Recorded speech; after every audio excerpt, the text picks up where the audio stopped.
You are not disturbed by life. You are disturbed by the judgments you keep accepting without question. If you have ever felt your mind tighten in stress, react too fast, or repeat the same regret in silence, this is where the work begins. A calm mind is not something you wait for. It is something you build through daily discipline over your thoughts, your reactions, and what you choose to accept as true. Everything outside your control will keep moving without asking your permission. What remains yours is how you meet it, how you judge it, and how quickly you return to reason instead of reaction. If you are ready to stop living inside automatic thinking and start living with clear inner direction, subscribe and stay with this space. Here, the focus is simple. Train the mind, remove noise, and return again and again to what is under your control. Number 1. Control your thoughts daily. You say you want a calm mind, but look honestly at how you live. Most people do not have a mind. They have a crowd. One thought insults them, and they are disturbed. One delay frustrates them, and they become restless. One person speaks sharply, and their peace is taken from them as if it were a thing anyone could steal. This is not a calm mind. This is a mind abandoned to every passing impulse, every rumor, every fear, every desire, every memory, and every wound that has never been disciplined. And if you are honest, you know how much of your suffering does not come from events themselves, but from the judgment you place upon them. You do not suffer because life is difficult. Life has always been difficult. You suffer because your mind has not been trained to stand where it should stand, to see what is happening clearly, and to refuse to kneel before impressions that are false, exaggerated, or useless. A calm mind is not a gift. It is a result. It is the fruit of repeated inner discipline. It is built. It is guarded. It is earned each day by the way you think, the way you judge, the way you respond, and the way you refuse to surrender your ruling mind to every disturbance that appears before it. You must begin here. Not every thought deserves your agreement. A thought is not a command. A feeling is not a law. A fear is not a prophecy. An impulse is not a duty. The soul becomes disordered when it treats every appearance as truth. The first habit that builds a calm mind is the daily refusal to be ruled by first impressions.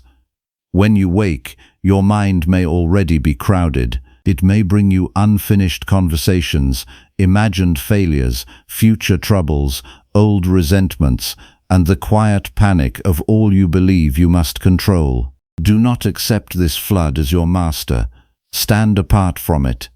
Look at each thought as if you were a judge, not a slave. Ask, is this within my power, or is it not? Is this thought about my own judgment, my own choice, my own action? Or is it about reputation, another person's behavior, luck, or the shifting events of the world? Everything outside your own moral choice is not yours. It may touch you, but it does not belong to you. Your judgment belongs to you. Your will belongs to you. Your use of what happens belongs to you. Begin there, and you begin to recover your life. A man who does not examine his thoughts is governed by them. He reacts because he has not paused long enough to see what he is reacting to.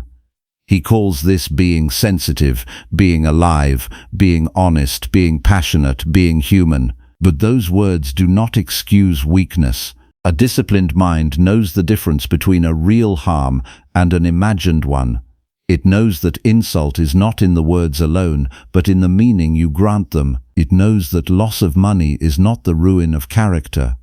It knows that another person's anger is not a command for your own anger. It knows that the mind can make a prison out of what is merely unpleasant, and that most of the suffering people carry is enlarged by their own assent. So each day, when a thought enters, do not rush to obey it. Hold it still, test it, strip away its drama. Ask whether it serves virtue, whether it helps you act with justice, courage, moderation, and wisdom. If it does not, release it. You are not required to host every thought that visits you. This is why the calm mind is trained through attention. Your attention is your life. Whatever you repeatedly place your mind upon, you become. If you spend your days feeding your mind with outrage, comparison, gossip, fantasies, and fear, then do not be surprised that your soul becomes noisy. The mind cannot remain pure while being constantly dragged through disorder. You must choose what enters. You must decide what deserves your gaze. You must stop giving your energy to things that neither improve your character nor advance your duty. Many people are exhausted because they are everywhere except where they stand. Their body is in one place, but their mind is scattered across 10 others. They dwell in imagined conversations, imagined failures, imagined victories, imagined betrayals. This is not strength. This is fragmentation. Train your attention to remain with the present task. When you wash your hands, wash your hands. When you speak, speak clearly. When you work, work without divide. When you rest, rest without feeding anxiety. A calm mind is not one that wanders freely. It is one that knows how to return. And when you return, return without resentment. You will fail at this discipline many times. Your mind will run. You will catch yourself in judgment, in irritation, in vanity, in fear. Good, that is not defeat. That is the moment of training. The untrained person becomes angry at the fact that he is untrained. The disciplined person sees his error and corrects it. There is no shame in noticing that your mind has drifted. The shame is in refusing to bring it back. Every return is a victory. Every correction strengthens the ruling faculty. Every time you stop a false thought before it becomes a false action, you are building calm at the root. Do not wait for some perfect day when all external noise disappears. There will be no such day. The world is not required to become quiet so that you may become wise. You must become wise in the midst of noise. One of the greatest sources of mental disturbance is the habit of immediate belief. Something happens, and you decide what it means before you have examined it. A message is not answered, and you decide you are ignored. A face is serious, and you decide you are disliked. A plan changes, and you decide the day is ruined. A single mistake appears, and you decide your whole effort was worthless. This is how the mind torments itself. It turns fragments into verdicts. It turns inconvenience into tragedy. It turns uncertainty into fear. But the rational mind does not behave this way. It waits. It distinguishes fact from interpretation. It says, something has occurred, but I have not yet judged whether it is good or bad. What is the evidence? What is within my power now? What is the duty of this moment? This pause is not weakness. It is power. Between the event and your response lies your freedom. Guard that space. In that space your calm mind is born. You must also learn to accept what cannot be changed without complaint. Many people resist reality so fiercely that they exhaust themselves before they ever begin to act well. They say, this should not have happened, this should not be my burden, this should not be my season, this should not be my life. And because they demand that what is already true be different before they can make peace with it, they remain in conflict with the present. But the present will not negotiate. What has happened has happened. What is here is here. What is not yours to command will not obey your anger. The calm mind does not waste itself on rebellion against fact. It recognizes necessity, then asks what virtue requires now. This is not resignation. This is clarity. It is the refusal to add a second wound to the first by resisting what cannot be altered. You may not choose the weather of your life, but you do choose whether your mind will be stormy or steady. To accept what cannot be changed is not to stop caring. It is to stop confusing desire with power. You may care deeply about your family, your work, your future, your health, your dignity. You should care, but if you let your care become attachment to outcomes, then your peace becomes fragile. Your mind will rise and fall with every uncertainty. A calm mind learns to love without clinging to control. It acts fully, prepares carefully, speaks truthfully, and then leaves the rest to fate. This is a hard discipline because the soul naturally wants guarantees. It wants proof that effort will bring the result it prefers. But life gives no such contract. Your task is not to secure the outcome. Your task is to be excellent in the effort. Your mind becomes calm when it stops demanding that reality be obedient to preference and starts demanding that your own conduct be obedient to reason. This is where the discipline of desire enters. Much of inner chaos comes not from pain, but from wanting what is not necessary. The person who insists on comfort becomes anxious whenever comfort is threatened. The person who insists on praise becomes dependent on the crowd. The person who insists on control becomes angry at the unpredictability of events. Desire widens the wound before the wound arrives. Train your desire to want only what depends on your own virtue. Want to act justly, want to speak truthfully, want to remain steady, want to be moderate, want to endure, want to think clearly. These are goods that cannot be taken from you unless you surrender them. When your desire is directed toward virtue, your mind becomes less vulnerable to fortune. When your desire is directed toward externals, your mind becomes a begging hand, never satisfied, never still. Calm does not come from getting more. Calm comes from needing less. You should also practice inner silence, not because the world is bad, but because your thoughts need space to be seen. A mind that is always consuming sound, images, arguments, and noise soon forgets how to speak to itself. Silence reveals what constant distraction conceals. In silence, you hear the patterns of your own judgment. You hear the fears you normally outrun. You hear the vanity hidden beneath your opinions. You hear the resentment you have been carrying like a companion. Sit in silence for a few moments every day and do not rush to fill the space. Let the mind become visible to itself. This is uncomfortable at first, and that discomfort is useful. The mind that cannot sit quietly with itself is not free. It is dependent on interruption. Build the habit of stillness, not as a luxury, as training. Because a man who cannot stand alone in silence will not stand firm when life turns loud. Each morning, before the world takes hold of you, remind yourself that you will meet interference, ingratitude, arrogance, laziness, deceit, impatience, and your own weakness. Do not be shocked by human behavior. People act according to the quality of their judgments, just as you do. The morning is the time to prepare the mind for contact with reality. Tell yourself that you will not make the day harder by expecting it to be easy.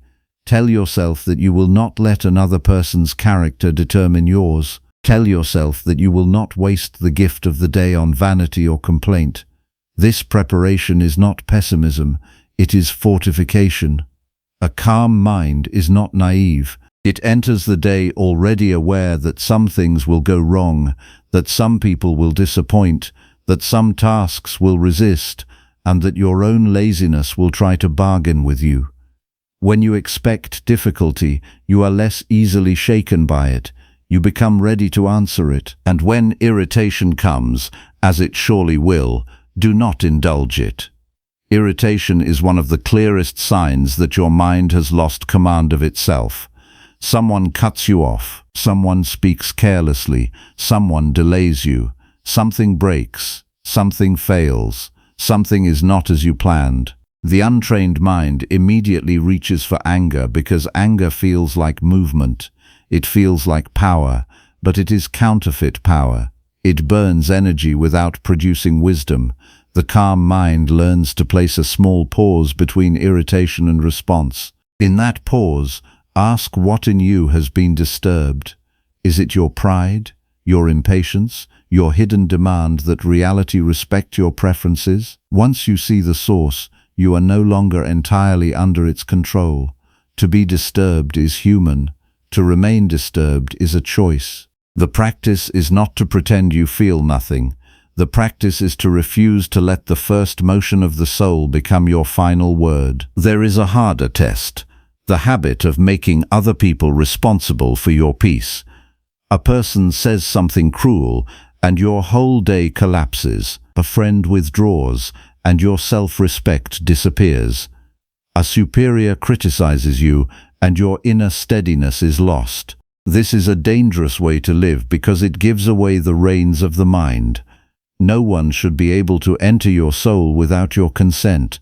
Their words may be harsh, but your response need not be enslaved. Their opinion may be unfair, but it is still only an opinion. Your character is not the property of the crowd. When you understand this, you stop begging others to behave differently so that you may feel better. You stop making your mood a hostage to outside conduct. You become a person whose center is internal. That is the beginning of freedom. Focus only on yourself, but understand this correctly. This does not mean become selfish. It means keep your attention on what belongs to your moral task. Your task is not to control the world. Your task is to govern your own judgments, impulses, words, and actions. Many people waste their lives in the minds of others. They are occupied with who is succeeding, who is failing, who is admired, who is criticized, who is ahead, who is behind. This is a fever of comparison. It robs the mind of peace and the soul of dignity. A calm mind does not measure itself against the noise of public opinion. It asks only whether it is becoming more just, more disciplined, more brave, more wise.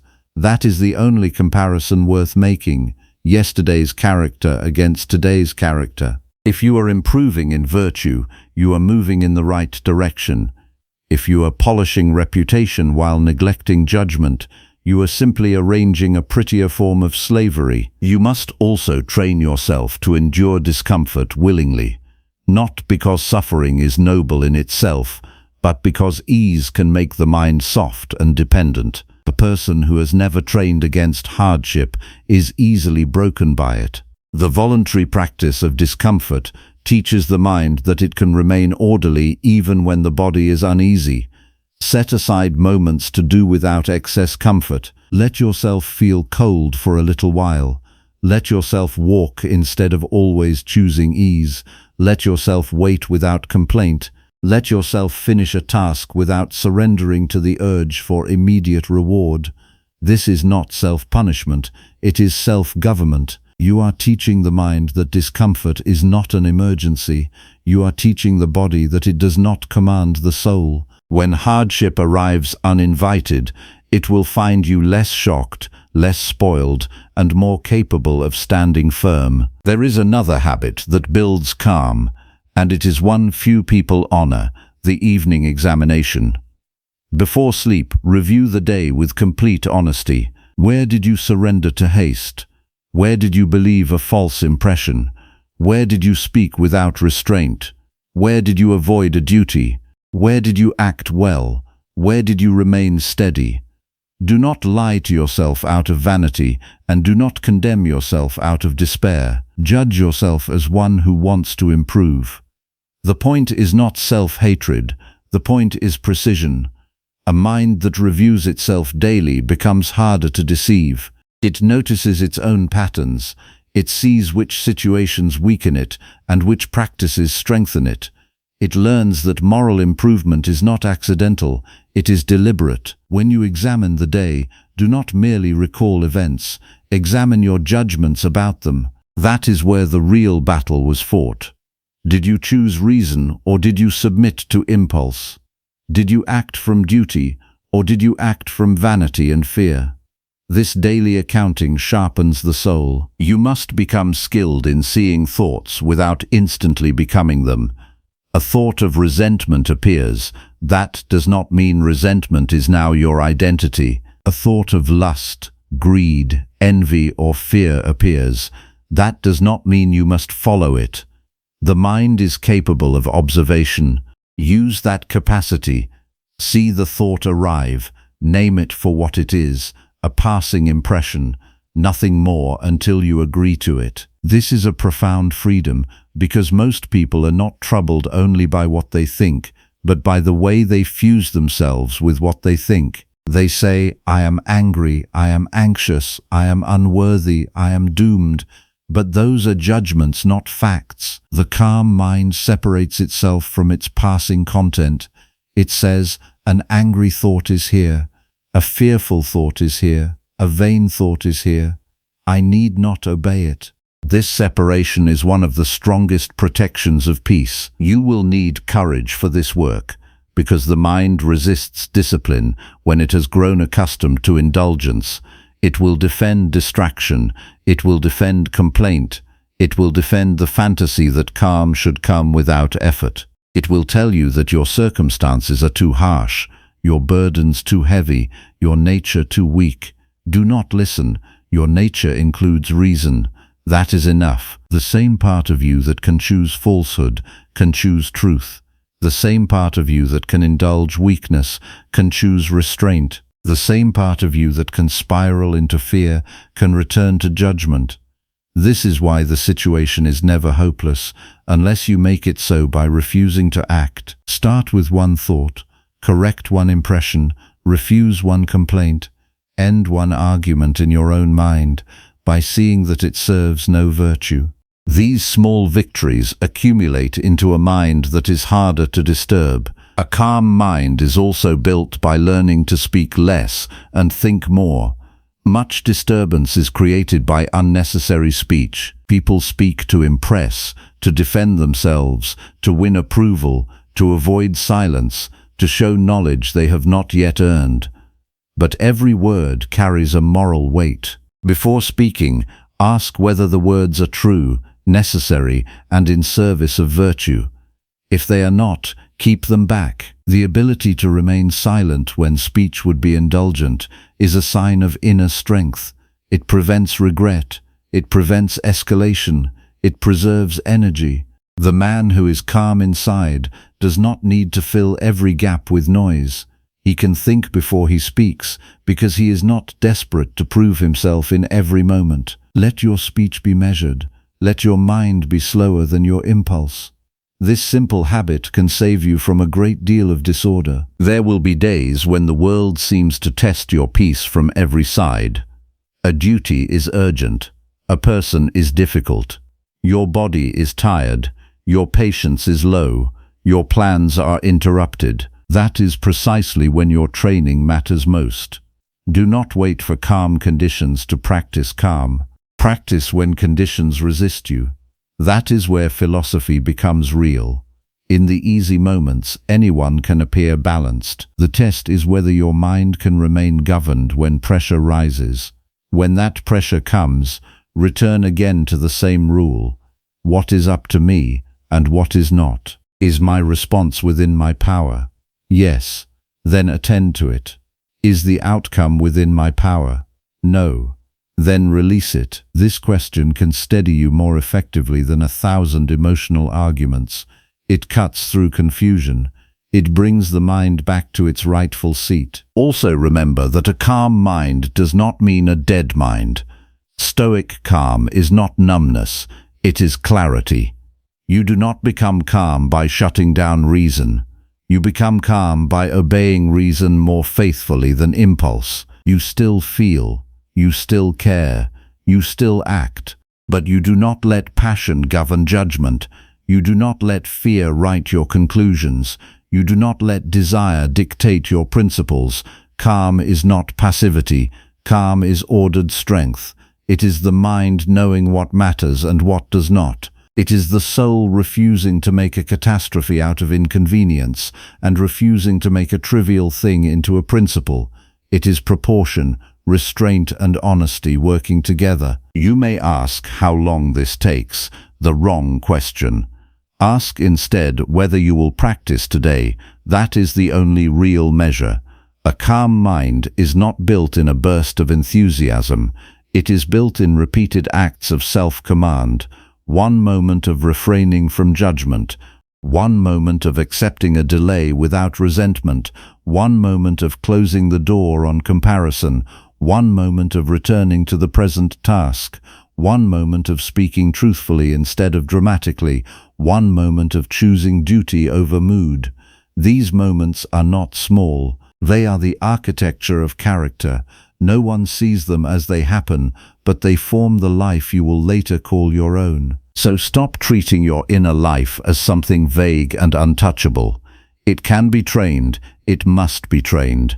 No one will do it for you. No public praise will do it for you. No desire fulfilled will do it for you. No comfort purchased will do it for you. Only repeated practice will. Begin with your first thought in the morning. Refuse to be dragged by it. Begin with your first irritation of the day. Refuse to amplify it. Begin with your first chance to complain. Refuse the habit. Begin with your first opportunity to judge what is outside your control. Release it. Begin with the first duty that requires patience. Meet it. The mind becomes calm by being used correctly, not by being pampered. And when you fail, as you will, do not dramatize the failure. Return to the work. A calm mind is not one that never stumbles. It is one that knows how to stand back up without self-pity. Self-pity is one of the great enemies of inner order because it turns the soul outward in blame and inward in indulgence at the same time. Do not practice it. Do not feed it. It will not make you wiser. It will only make you weaker and more self-absorbed. Be severe with your own excuses, but fair with your own humanity. You are not expected to be perfect today. You are expected to be truthful, disciplined, and willing. That is enough for one day. And one day well lived is not a small thing. Now see the matter plainly. A calm mind is not built by waiting for life to become easy. It is built by learning to think correctly while life remains difficult. It is built by the refusal to hand your judgment over to impressions. It is built by the disciplined acceptance of what cannot be changed, by the careful direction of desire, by silence, by attention, by examination, by voluntary hardship, by measured speech, and by the constant return to what is up to you. This is the work. No one can do it for you. No one can keep your mind calm in your place. No one can decide your judgments except you. That is both the burden and the glory of being rational. You are not at the mercy of every event. You are at the mercy of the quality of your own judgments, and those judgments can be trained. So today, do not promise yourself a different personality. Promise yourself a stricter practice. When a thought appears, question it. When an event disturbs you, distinguish fact from opinion. When something cannot be changed, accept it and move to duty. When the urge to react rises, pause. When the mind wanders, bring it back. When the body seeks only comfort, remind it that you are training a soul, not decorating a weakness. When the day ends, examine yourself without excuse. This is how a calm mind is built, not in theory, not in sentiment, in action, in repeated, deliberate, unspectacular action. Waste no more days pretending that peace will arrive by accident. Peace is earned by judgment. It is protected by discipline. It is kept alive by truth. Begin now with the thought before the thought, with the choice before the reaction, with the duty before the mood. Let the mind become orderly. Let it become reliable. Let it become free. Number 2. Accept what you cannot change. There is a battle happening inside your mind every day, and most people do not realize they are fighting the wrong enemy. They spend their strength resisting what has already happened. They argue with reality. They demand that the past should have been different, that people should have acted differently, that circumstances should have followed their expectations. They exhaust themselves trying to control what was never placed under their command, and while they fight against what cannot be changed, they neglect the one thing that has always been theirs, the power to choose their response. A restless mind is often not created by the events of life, but by the refusal to accept life as it appears. The mind says, this should not be happening, this should not be my situation, this person should not have treated me this way, this mistake should not have occurred, this loss should not have arrived. But reality does not change because the mind complains against it. What has happened has already passed from possibility into fact. The wise mind does not waste itself trying to reverse what cannot be reversed. It asks a better question: what is the right action now? Acceptance is not weakness. Acceptance is the beginning of clear judgment. A person who refuses to accept reality cannot act wisely because they are fighting an imaginary world instead of dealing with the real one. If a person falls into water and refuses to accept that they are wet, their denial does not make them dry. If a person loses something valuable and refuses to accept the loss, their refusal does not restore what is gone. The same principle applies to every area of life. Reality must first be acknowledged before it can be handled with reason. Many people confuse acceptance with surrender. They believe that accepting what cannot be changed means becoming passive, careless, or without ambition, but this misunderstanding comes from failing to recognize the difference between accepting a fact and approving of it. You do not have to call every event good. You do not have to enjoy every difficulty. You do not have to desire every hardship. You simply stop wasting your mind fighting the existence of something that has already arrived. Once you accept the fact, you can decide how a disciplined person should respond. Your suffering often begins at the exact moment when your judgment adds something extra to the event. Someone criticizes you. The fact is simple. Words were spoken, but the mind creates a second event. It says, I have been disrespected. I have been attacked. I must defend myself. I must prove myself.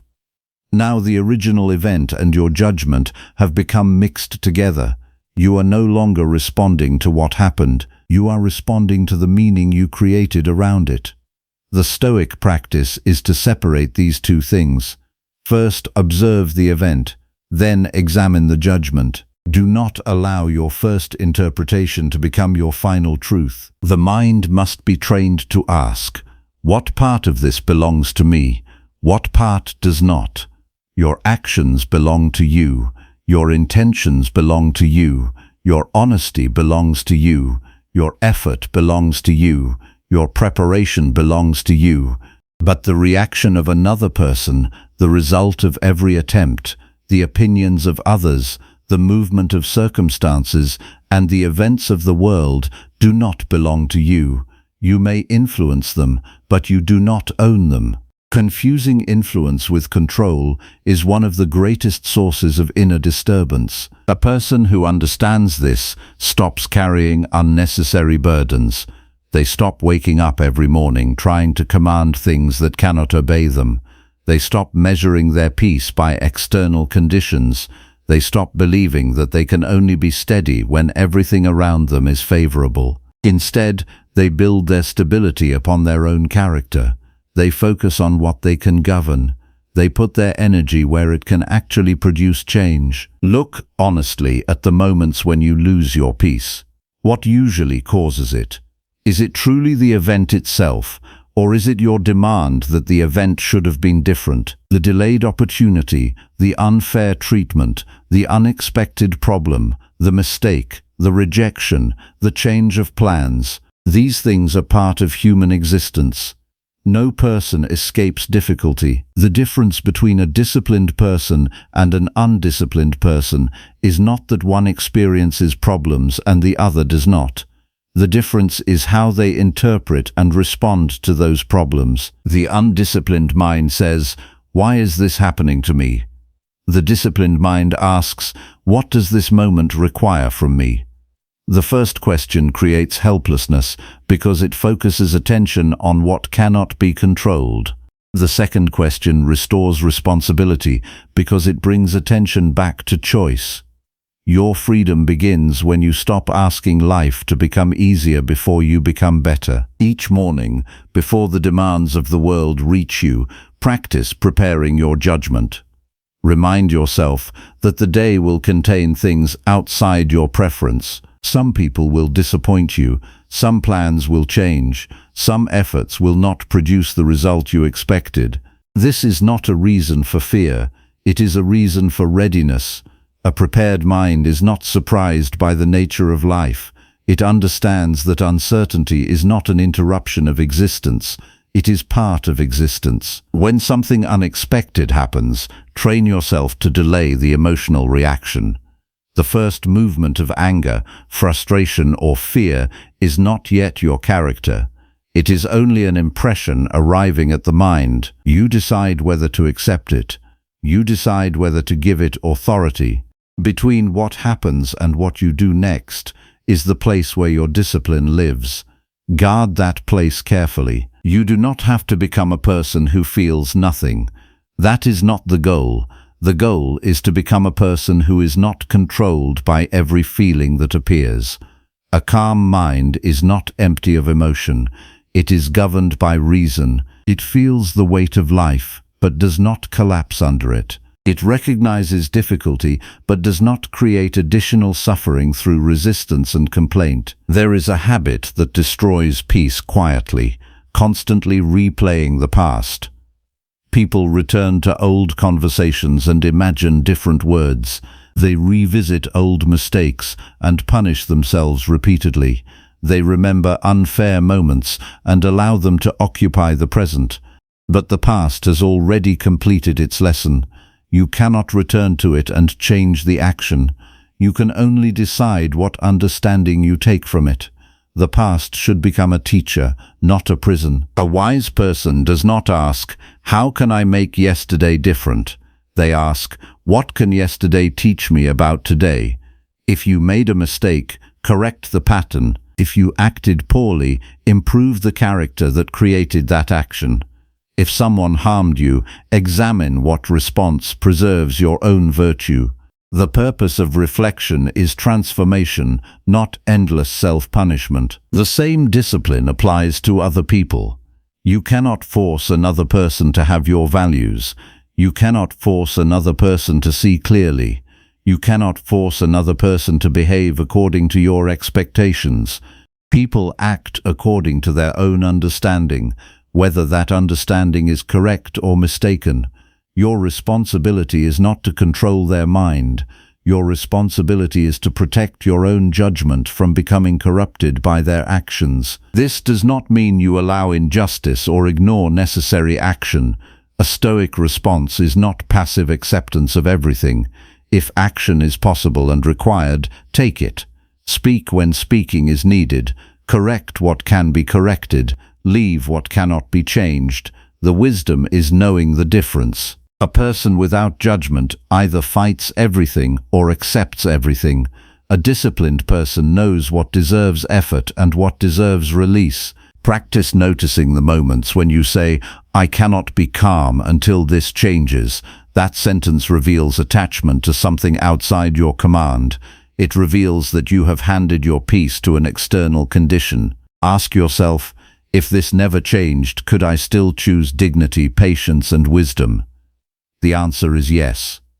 Your virtue does not depend on the world becoming convenient. The calm mind is built through repeated acceptance. Every day gives you opportunities to practice. A delay becomes a lesson in patience. A disagreement becomes a lesson in self-control. A failure becomes a lesson in humility.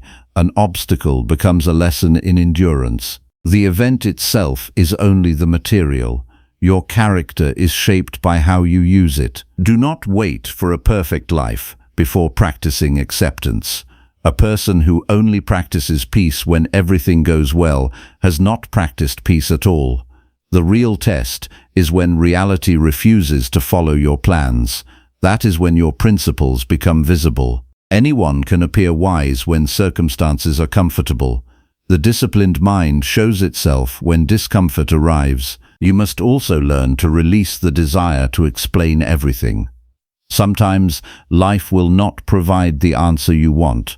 Sometimes you will not understand why something happened. The mind wants complete explanations because uncertainty feels uncomfortable. But demanding that every event make sense before you accept it is another form of resistance. Wisdom does not require that you understand everything. It requires that you respond well to what is in front of you. The practice is simple but not easy. See what is, remove what you added, identify what belongs to you, act according to reason, release the rest. Repeat this every day. This is how the mind becomes steady. At night, examine yourself. Where did you resist reality today? Where did you complain against something that could not be changed? Where did you waste energy trying to control another person's opinion or behavior? Where did you respond with wisdom? Where did you surrender to impulse? Do not hide from these questions. The person who refuses honest examination remains a stranger to themselves. Your life is shaped by the judgments you repeatedly make. If your judgment is filled with resistance, your mind becomes restless. If your judgment is trained by acceptance and reason, your mind becomes stronger. You cannot command every event, but you can command the quality of the person who meets those events. The world will continue to change. People will continue to act according to their own understanding. Plans will continue to shift. Loss will continue to appear. Time will continue to move forward. The question is not whether life will challenge you, it will. The question is whether you will add unnecessary suffering by fighting what cannot be changed. A disciplined mind does not spend its life arguing with reality. It meets reality. It studies it. It responds to it. It uses every moment as an opportunity to practice wisdom. This is the path to inner stability. So when the next difficulty arrives, remember this: the event is not the place where your freedom disappears. Your freedom is lost only when you surrender your judgment. Return to reason, return to what is yours, return to the action that virtue requires. Accept what cannot be changed, not because you are powerless, but because your power belongs somewhere more important. It belongs to your mind, your choices, and the character you build each day. That is where your peace has always been. Number 3. Practice inner silence often. The modern mind has forgotten how to be still. It moves from one impression to another without ever examining where it is going. It consumes, reacts, judges, compares, remembers, predicts, and worries, but rarely stops long enough to ask whether its own movement is leading toward wisdom or away from it. A person can spend an entire day surrounded by information and still remain unaware of their own thoughts.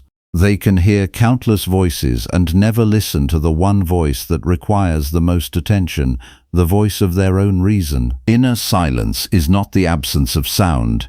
It is the absence of disorder within the mind. It is the practice of creating a space where thoughts can be observed before they control action. Without this discipline, the mind becomes a place where every impulse speaks with authority. Every fear demands attention. Every desire demands satisfaction. Every memory demands emotional energy. Every opinion from others becomes a judgment that must be carried. The person who never practices inner silence becomes a servant to whatever thought arrives first. The first task is to recognize how much of your day is lived without conscious choice. You wake up and immediately enter a stream of reactions. You check what others are doing. You respond to messages. You absorb opinions. You become concerned with events far beyond your ability to govern. Before you have even chosen your first thought, your mind has already been claimed by the outside world. This is not freedom, it is a form of dependence. A disciplined person begins the day by reclaiming the mind before the world begins making demands. The morning is not only the beginning of time, it is the beginning of judgment. Before you move into action, spend a moment examining what kind of person you intend to be, not what you hope to receive. Not what you hope others will provide. Examine what you will bring into the day. Will you bring impatience or patience? Will you bring complaint or responsibility?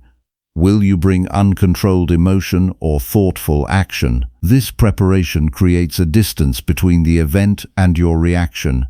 It reminds the mind that it is not here to chase every external movement. It is here to govern itself. Silence reveals the condition of the mind. Many people avoid quiet because they are afraid of what they will encounter when distractions disappear. In constant activity, a person can ignore their own habits. They can avoid examining their anger, their insecurity, their attachments, and their weaknesses. But when the noise fades, the truth becomes easier to see. The mind shows its patterns. It reveals what it has been repeatedly practicing. If there is restlessness, silence exposes it. If there is resentment, silence uncovers it.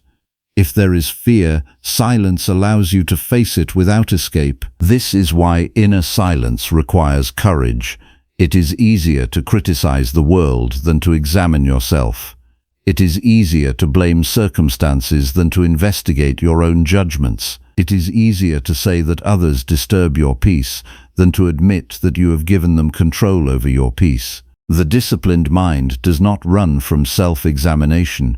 It enters it willingly because improvement begins only when the truth is seen clearly. When you sit in silence, do not attempt to force the mind to become empty. The goal is not to destroy thought. The goal is to understand thought. A thought appears and you observe it. You ask whether it is reasonable. You ask whether it reflects virtue or impulse. You ask whether it deserves your agreement. This is the practice of mental discipline. The mind is not controlled by suppressing everything that arises. It is controlled by choosing carefully what receives your approval. Many people suffer because they mistake every thought for reality. A thought of failure appears, and they believe they are failing. A thought of rejection appears, and they believe they are rejected. A thought of fear appears, and they believe danger is present. But the appearance of a thought does not make it true. The disciplined mind learns to stand between the thought and the conclusion. It examines before accepting. It investigates before acting. This pause is where self-mastery begins. Without it, you are simply following the strongest emotion at the moment. Anger tells you to speak immediately. Desire tells you to take immediately. Fear tells you to avoid immediately. But reason does not rush. Reason examines. Reason considers what is beneficial, what is honorable, and what is appropriate. Inner silence gives reason the opportunity to lead. You must also learn the difference between reflection and rumination. Reflection brings clarity. Rumination creates endless disturbance. Reflection asks what can be learned. Rumination repeats the same pain without producing wisdom. A person trapped in repeated thoughts believes they are solving a problem, but often they are only reopening the same wound. The disciplined mind does not revisit the past to suffer again. It returns to the past to understand and improve. At the end of the day, create another moment of silence. Review your actions without excuses. Where did you speak from anger? Where did you seek approval instead of acting according to principle? Where did you waste attention on things outside your control? Where did you show discipline? Where did you choose wisdom over impulse? This examination is not punishment, it is training. A person who never reviews their actions remains unchanged because they never confront the patterns that shape their life. The quiet moments of the day are where character is formed, not in public displays, not in the opinions of others, not in the image you create. Character is formed in the private decisions no one sees. The moment you choose restraint instead of reaction, the moment you choose patience instead of irritation, the moment you choose responsibility instead of blame. These are the moments that build the inner structure of a calm mind. The undisciplined mind constantly searches for something outside itself to fix its discomfort. It believes a better situation will create peace. It believes another person's approval will create peace. It believes achieving more, gaining more, or changing external conditions will finally create peace. But if the mind remains uncontrolled, every achievement becomes temporary relief. The problem was never only the outside world. The problem was the relationship the mind had with the outside world. Inner silence teaches the mind to return home. It reminds you that your first responsibility is not to manage everything around you. Your first responsibility is to govern yourself. You cannot prevent every event. You cannot remove every difficulty. You cannot make every person act according to your wishes. But you can cultivate a mind that meets these things with steadiness. Practice moments of silence without distraction. Sit without immediately reaching for entertainment. Walk without filling every second with external input. Eat without needing constant stimulation. Allow the mind to experience stillness. At first, you may notice how uncomfortable it feels. This discomfort is information. It shows you how dependent the mind has become on constant activity. Do not run from it. Use it as a lesson. A person who cannot remain alone with their thoughts is not truly free. They are dependent on whatever keeps them distracted. Freedom requires the ability to stand calmly in your own presence. It requires knowing that your value does not come from constant approval, constant achievement, or constant activity. It comes from living according to reason and virtue. Silence also improves your relationship with others. When the mind is noisy, you listen only to respond. You interpret quickly. You defend yourself before understanding. You react to words instead of considering meaning. But a quiet mind creates space. It allows you to hear without immediately judging. It allows you to answer with wisdom instead of impulse.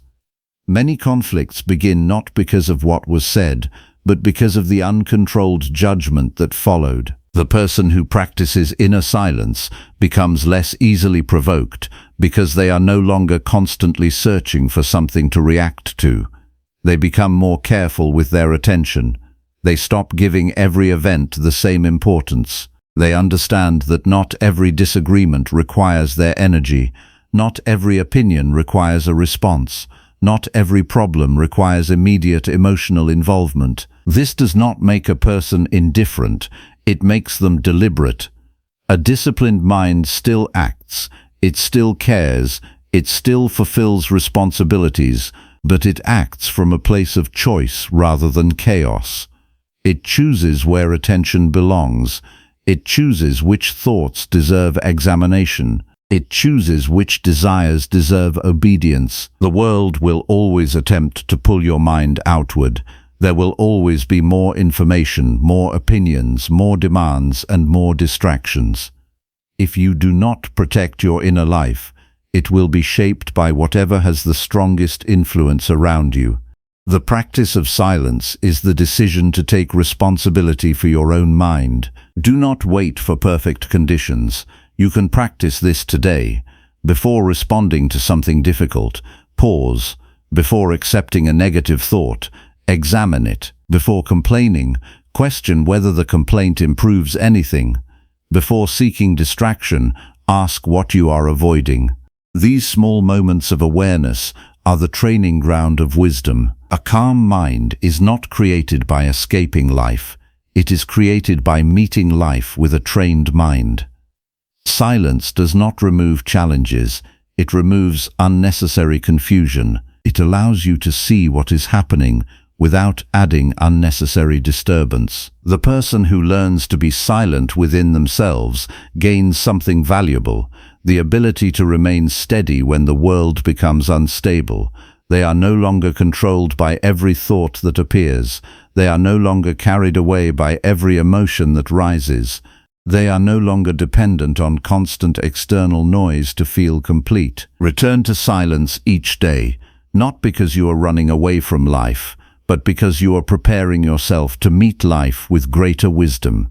In that quiet space, examine yourself, correct yourself, strengthen yourself. The mind that learns to govern itself becomes a place of order, clarity, and peace. And that peace does not come from controlling the world. It comes from finally learning how to lead yourself. Number 4. Discipline your emotional reactions. Your emotions are powerful, but they are not your rulers. Yet many people live as if every feeling that appears inside them has the authority to command their actions. Anger rises and they speak. Fear appears and they retreat. Desire emerges and they obey. Frustration arrives and they allow it to determine the quality of their entire day. They call this being authentic. They call this being honest with themselves. But a person who cannot govern their reactions is not living freely. They are being moved by forces within them that they have never learned to discipline. The first truth you must accept is that the emotion itself is not the enemy. The problem is the judgment that follows it and the action that comes after. A feeling can appear without your permission. An impression can enter the mind without invitation. But agreement is a choice. You do not control every movement of the soul, but you do control whether you give that movement the power to direct your behavior. This is where inner discipline begins. When anger appears, many people immediately believe they have been given a reason to act. They think the intensity of the emotion proves the importance of the situation, but intensity is not wisdom. A strong feeling does not automatically represent a correct judgment. A loud voice in the mind is not always a truthful voice. The disciplined person learns to separate the first reaction from the final decision. Imagine someone insults you. The immediate reaction may be irritation, humiliation, or the desire to respond with equal force. But before you act, examine what has truly happened. Someone produced words. Your mind then created a judgment about those words. The disturbance comes from the meaning you attach to the event. If you decide that another person's opinion determines your worth, you have surrendered your peace. If you decide that another person's lack of discipline requires you to abandon your own discipline, you have allowed their mistake to become your own. The calm mind does not deny emotion. It studies it. It asks, what is this feeling trying to tell me? Is it guiding me toward virtue, or is it pulling me toward impulse? Does this reaction represent strength, or does it reveal that something outside my control has taken command of me? These questions create the distance necessary for wisdom. Most people do not suffer because they have emotions. They suffer because they have never learned the responsibility of examining them. They experience anger and immediately become anger. They experience jealousy and immediately become jealousy. They experience fear and immediately allow fear to decide their choices. But you are not identical to every passing state of your mind. You are the one who can observe, judge, and choose. The practice of emotional discipline begins with a simple habit: delay your response. Not every message requires an immediate answer. Not every disagreement requires an immediate defense. Not every frustration requires immediate expression. The undisciplined person believes quick reaction is honesty. The disciplined person understands that a controlled response is a higher form of honesty because it comes from reason rather than impulse. When you feel a powerful emotion, create a moment of examination. Ask yourself what you are protecting. Is it your character or is it your pride? Are you defending truth or are you defending your desire to appear right? Are you responding to the present moment, or are you carrying old wounds into a new situation? Many reactions are not about what is happening now. They are the result of unexamined judgments that have been repeated for years. This is why self-examination is essential. Without it, you become controlled by patterns you do not understand. You repeat the same arguments, you react to the same triggers, you make the same mistakes, and then wonder why peace remains distant. The answer is not found in changing every external circumstance. The answer is found in examining the mind that interprets those circumstances. A person who practices Stoic discipline begins each day with preparation. Before entering the world, remind yourself that people will act according to their own understanding. Some will be careless, some will be impatient, some will speak without wisdom, some will misunderstand you. If you expect every person to behave perfectly, you prepare yourself for constant disappointment. But if you understand human imperfection as part of life, you can meet it with greater steadiness. This preparation does not mean accepting wrongdoing without response. It means choosing your response carefully. A person may need correction, a situation may require action, a boundary may need to be established, but these actions should come from reason, not uncontrolled emotion. Anger may tell you to destroy. Wisdom asks what action creates the most honorable result. The person ruled by emotion often believes they are powerful because they express everything immediately. But uncontrolled expression is not strength. Strength is the ability to feel something deeply and still choose according to principle. Anyone can react. Discipline is shown when you have the ability to react but choose a better response. Consider how much of your suffering comes from emotional attachment to things outside your command. You become angry because someone did not appreciate you. You become anxious because an outcome is uncertain. You become frustrated because reality did not follow your plan. But your emotions are often revealing where you have placed demands that reality never promised to satisfy. The disciplined mind asks a different question. Not, how do I make everything happen the way I want? But, how do I remain a person of good character, regardless of what happens? This question returns power to where it belongs. It reminds you that your peace is connected to your choices, not to the behavior of the world around you. You must also learn to recognize emotional exaggeration. The mind has a tendency to make temporary situations appear permanent. A difficult moment becomes, my life is ruined. A mistake becomes, I always fail. A disagreement becomes, this person does not respect me. These conclusions are often created in the heat of emotion and accepted without examination. A rational mind does not allow temporary feelings to create permanent beliefs. When emotion rises, return to what is factual. What actually happened? What part is interpretation? What action is available to me? What response would I respect later? These questions bring order to a disturbed mind. They move you from reaction into deliberate choice. A powerful practice is to review your emotional moments at the end of the day. Do not simply remember what happened. Examine how you responded. Where did impatience control you? Where did pride speak through you? Where did fear make decisions for you? Where did you maintain control? This honest review strengthens awareness. You cannot discipline what you refuse to see. Do not approach your mistakes with either arrogance or despair. Arrogance prevents growth because it refuses correction. Despair prevents growth because it convinces you that correction is impossible. The disciplined person does something different. They see the mistake clearly, learn from it, and return to practice. Improvement requires honesty, not self-condemnation. You must also understand that emotional discipline is connected to attention. What you repeatedly focus on gains influence over your inner state. If you constantly feed anger, comparison, and resentment, you strengthen those patterns. If you repeatedly direct attention toward wisdom, responsibility, and virtue, you strengthen those instead. The mind becomes shaped by what it practices. This means you must be careful with what you allow into your thoughts. Do not constantly consume things that provoke unnecessary agitation. Do not repeatedly revisit situations that cannot be changed. Do not search for reasons to be offended.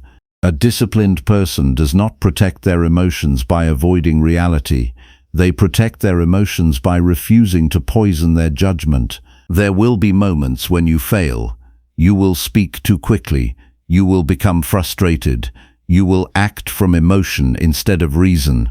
But the purpose of discipline is not to become someone who never struggles. The purpose is to become someone who notices the struggle and returns to control. Each moment of restraint strengthens the mind. Each time you choose patience over impulse, you become more capable of patience. Each time you choose reason over anger, you make reason stronger. Character is built through repetition. The person you become is the result of the choices you repeatedly make when no one is forcing you. Your emotions are part of you, but they are not the whole of you.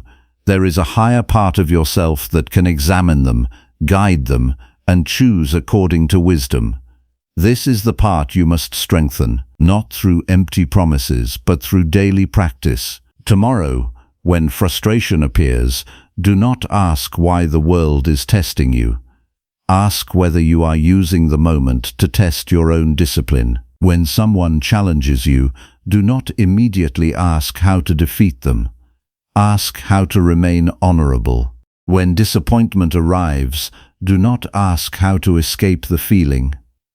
Ask what the feeling is teaching you about your judgments. A person who governs their emotions gains something far greater than temporary comfort. They gain independence from constant disturbance. They are no longer easily moved by every event. They are no longer controlled by every opinion. They become capable of acting with clarity even when circumstances are difficult. This is the work of building a disciplined mind, not removing emotion, not becoming cold, not escaping human experience. It is learning to place every emotion under the guidance of reason. It is choosing wisdom before reaction, character before impulse, and virtue before temporary satisfaction. The world will continue to present challenges. People will continue to behave imperfectly. Unexpected situations will continue to appear. But you can meet them differently. You can train the space between feeling and action. You can examine before accepting. You can choose before reacting. The person who masters this practice discovers a quiet strength. They no longer spend their days being pulled in every direction by passing emotions. They stand with themselves. They govern themselves. They become responsible for the only territory that was ever truly theirs, their own mind. Number 5. Focus only on yourself. The greatest mistake a person can make is spending their life trying to manage what was never placed under their authority. They watch others, they compare themselves, they measure their worth against another person's progress, another person's success, another person's approval. Their attention moves constantly outward, searching for evidence that they are enough, that they are respected, that they are ahead, that they are winning. But the more they look outside themselves for confirmation, the more they lose connection with the only place where real improvement begins, their own character. A disciplined mind understands a simple truth. Your responsibility is not to control the lives of others. Your responsibility is to govern your own. You are not here to command another person's thoughts, choices, emotions, or judgments.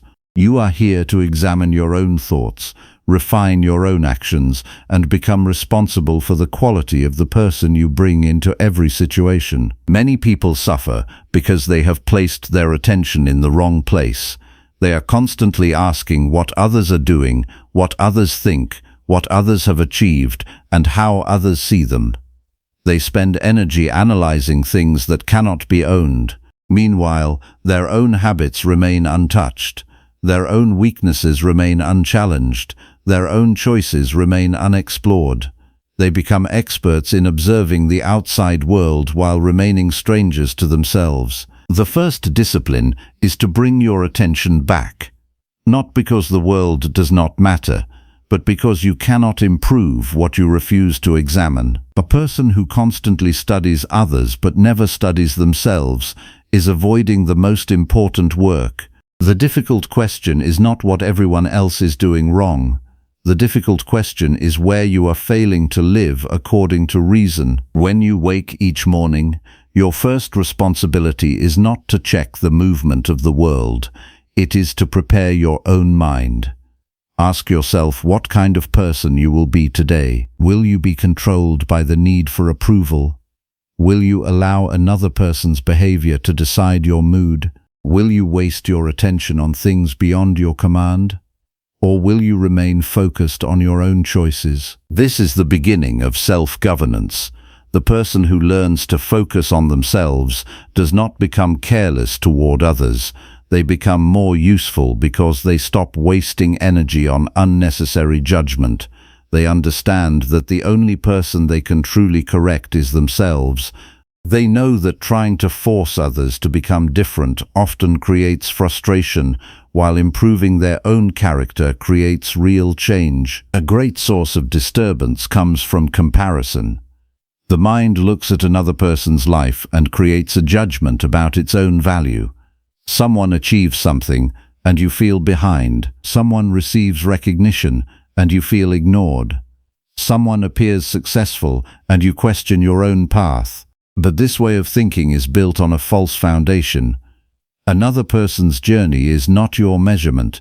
Their circumstances are not yours. Their responsibilities are not yours. Their opportunities are not yours. Comparing different lives and demanding the same outcomes creates unnecessary suffering. Your task is not to defeat another person. Your task is to become better than the person you were yesterday. The only competition that matters is the one within yourself. Are your judgments becoming wiser? Are your actions becoming more disciplined? Are you becoming more patient, more courageous, more just, and more controlled? These are the questions that belong to you. The undisciplined mind searches for enemies and obstacles everywhere. It blames circumstances, it blames people, it blames luck.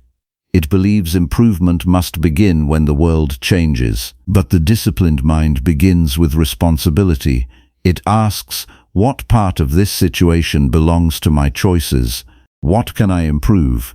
What action is available to me now? This question removes excuses. It brings the mind back to reality. You may not control what another person does, but you control whether you respond with wisdom or with resentment. You may not control whether you receive praise, but you control whether you perform your duties with excellence. You may not control the outcome, but you control the effort, the preparation, and the character you bring to the attempt. A person who focuses only on what belongs to them becomes calmer because they stop carrying unnecessary burdens. They stop trying to live inside other people's minds. They stop seeking permission to respect themselves. They stop allowing opinions to become chains around their choices. This does not mean you ignore feedback. A wise person listens. A wise person learns. But there is a difference between receiving information and surrendering your judgment. The opinion of another person can be considered, but it should not replace your own reason.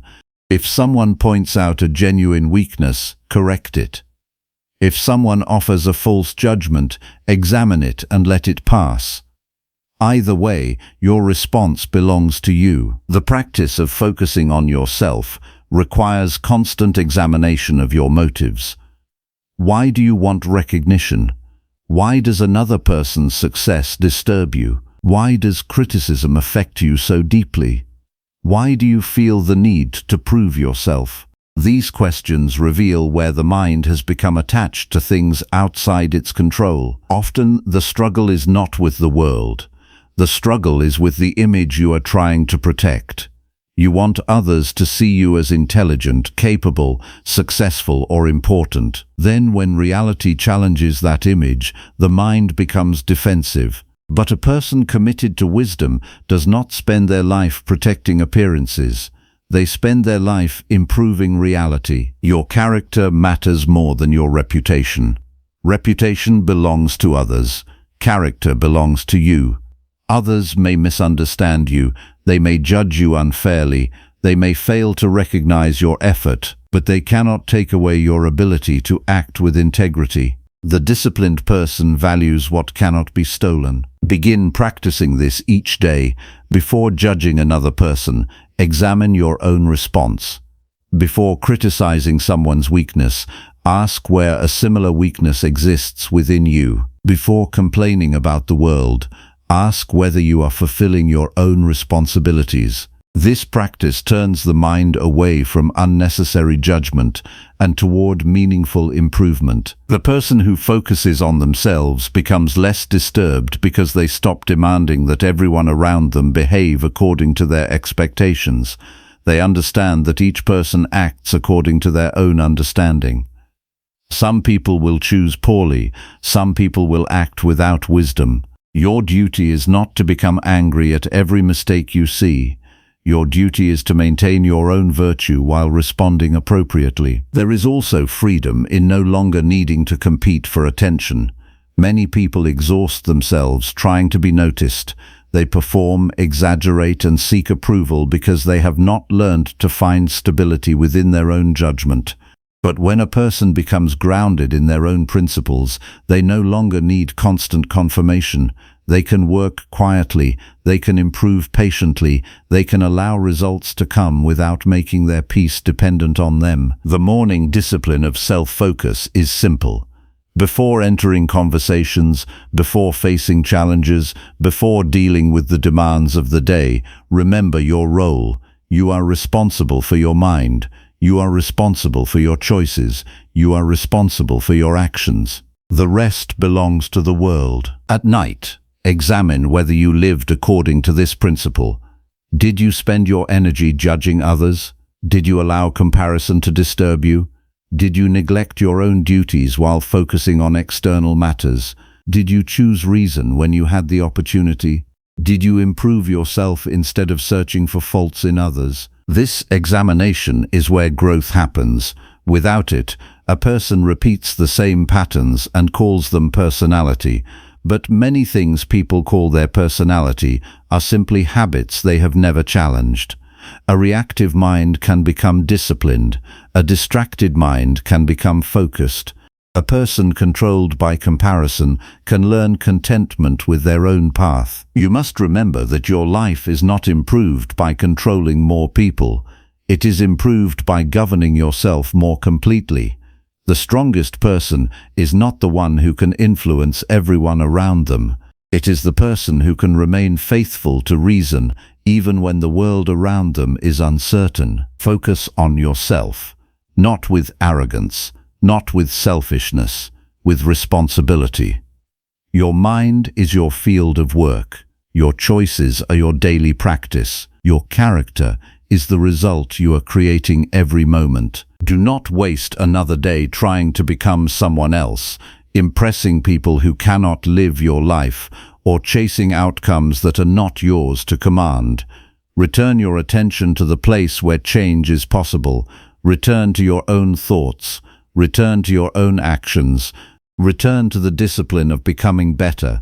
The person who learns this becomes free in a way external success cannot provide. They are no longer controlled by comparison. They are no longer weakened by judgment. They are no longer distracted by the lives of others. They stand firmly in their own responsibility and continue the work of building a better self. Your task is not to manage the entire world. Your task is to become the kind of person who can meet the world with wisdom. Start there, stay there. Let everything else remain where it belongs. Number 6. Build mental strength through challenges. A person is not revealed by the moments when everything is comfortable. Anyone can appear calm when nothing challenges them, when plans succeed, when people agree with them, and when life moves according to expectation. The true condition of the mind appears when difficulty arrives, when circumstances become demanding, when uncertainty enters, when effort produces no immediate reward, when patience is tested. The character that has been built inside begins to show. Many people spend their lives trying to remove every difficulty. They believe a good life is one without resistance. They search for constant comfort and become weaker each time they avoid what requires endurance. They do not realize that a mind protected from every challenge never develops strength. Just as a body becomes stronger through resistance, the character becomes stronger through the correct use of hardship. The challenge itself is not the final measure of your life. The judgment you place upon the challenge determines how it shapes you. Two people can experience the same difficulty and walk away completely different. One becomes bitter, blaming the world for the pain. Another becomes wiser, using the experience to strengthen patience, courage, and discipline. The difference is not always the event. The difference is the mind that meets the event. A disciplined person does not ask why difficulty has appeared as if difficulty is an unnatural interruption. Difficulty is part of human existence. Every person faces uncertainty, loss, failure, disappointment, and moments where control is limited. The question is not whether these things will come.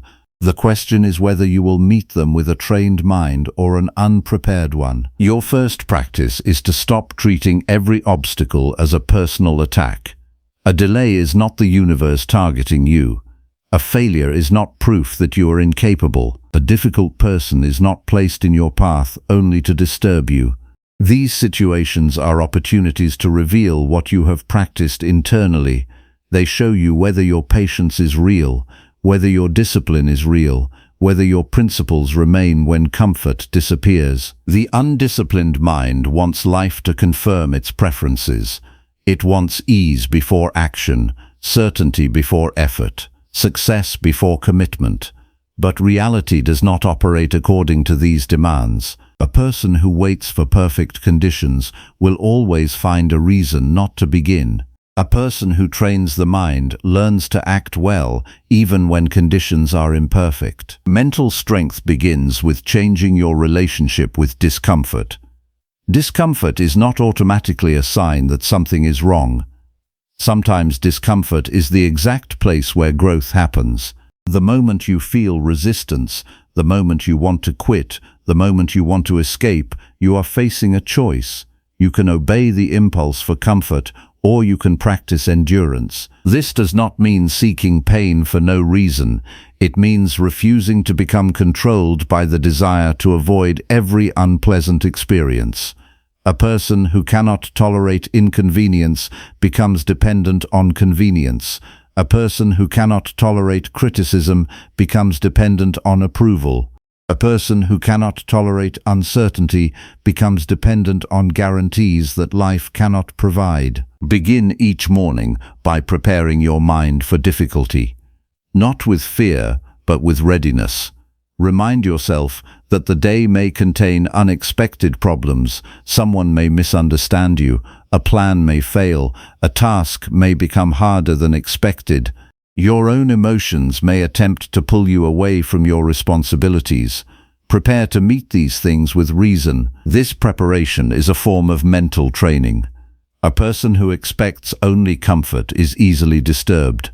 A person who understands the nature of life remains steady because they are not shocked when challenges appear. They do not waste energy asking why difficulty exists. They immediately ask what response reflects wisdom. When a challenge arrives, examine your judgment before accepting it.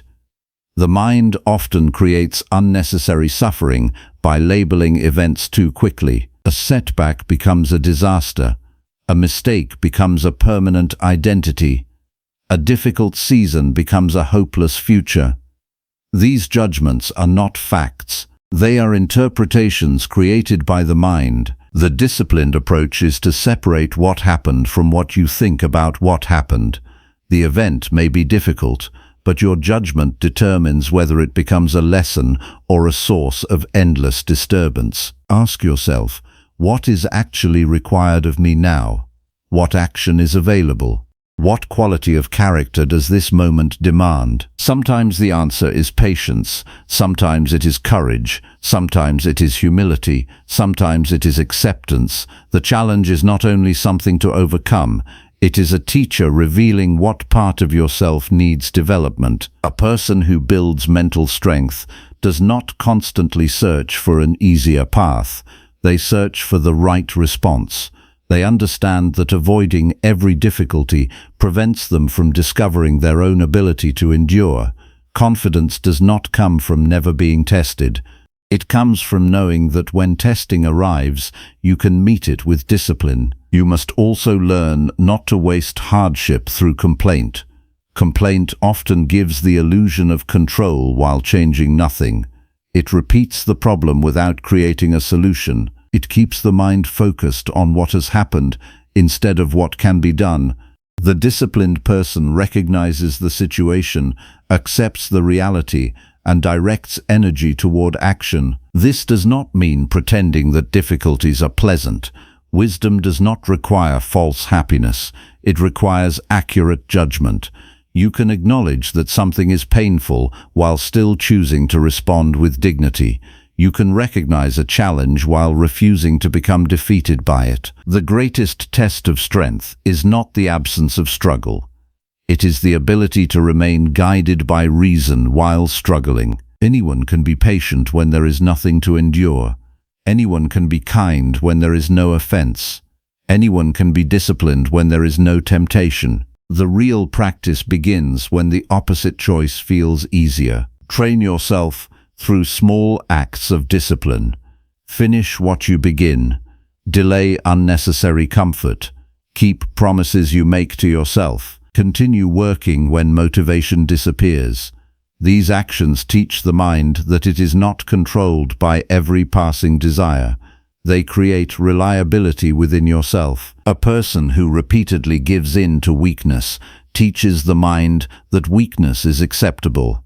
A person who repeatedly chooses discipline teaches the mind that discipline is possible. Every choice is a lesson you give yourself. Every response strengthens a certain direction of character. There will be moments when you fail under pressure. You may react poorly. You may lose patience. You may avoid a responsibility. Do not turn one failure into an excuse to abandon the practice. Examine the mistake. Understand what judgment created it. Correct the pattern. Return to the work. The purpose of self-improvement is not to create a false image of perfection. It is to create a person who is increasingly governed by wisdom. A strong mind is not one that never experiences difficulty. It is one that does not allow difficulty to remove its principles. You must also be careful with the stories you tell yourself during hardship. The mind can create narratives that make challenges heavier than they are.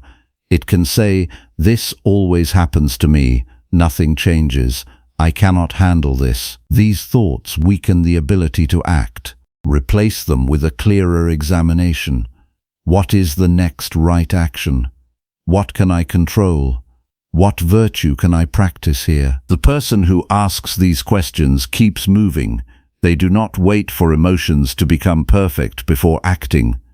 They do not wait for confidence before practicing courage. They act according to reason, and confidence grows from that action. At the end of the day, examine the challenges you faced, not only what happened, but who you became while facing it. Did difficulty make you more impatient or more patient? Did pressure reveal weakness or create an opportunity for discipline? Did you allow circumstances to control your character, or did you choose your response? This examination is how strength develops. Without reflection, hardship passes without wisdom. With reflection, hardship becomes training. Life will continue to present obstacles because life is movement, change, and uncertainty. You cannot remove every difficulty. You cannot guarantee every outcome, but you can build a mind capable of meeting whatever appears with steadiness. Do not ask for a life without challenges. Ask for the wisdom to use challenges correctly. Do not ask for a path without resistance. Ask for the discipline to walk through resistance without losing yourself. Do not ask to become someone who never struggles.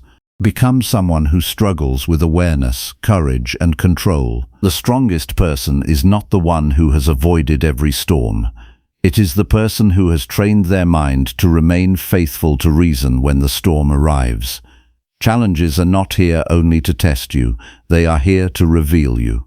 And through honest practice, they can become the foundation upon which a stronger character is built. Number 7. Observe thoughts without judgment. The mind produces thoughts constantly, but not every thought deserves your trust. A person who does not understand this lives as if every idea that appears inside them is a command. every emotion is a fact, and every judgment is a reflection of reality. They become controlled by an endless stream of mental activity without ever asking the most important question: is this thought worthy of my agreement? The untrained mind reacts before it examines. A thought appears and immediately it creates a conclusion. Someone looks at you differently and the mind creates a story. A problem appears and the mind predicts failure. A memory returns and the mind relives the emotion attached to it. A desire appears and the mind demands satisfaction. Without awareness, a person spends their entire day responding to interpretations they never questioned. The practice of observing thoughts without judgment begins with understanding your position. You are not required to become every thought that enters your mind. You are the one who can observe thought, examine it, and decide whether it aligns with reason. This ability separates the disciplined person from the person who is controlled by every passing impression. A thought is an appearance. It arrives, it remains for a moment, it changes, it leaves. The mistake is believing that because something appears in the mind, it must be accepted as truth. A disciplined person creates space between the arrival of a thought and the decision to follow it. This space is where freedom exists. Without it, the mind becomes a place where impulses rule. With it, the mind becomes a place where wisdom can operate. The goal is not to eliminate thoughts. The goal is to stop surrendering your judgment to thoughts that have not been examined. Many people spend their lives fighting their own minds. They become frustrated because unwanted thoughts appear. They believe peace means having a mind that never produces difficult ideas, but the mind naturally produces impressions.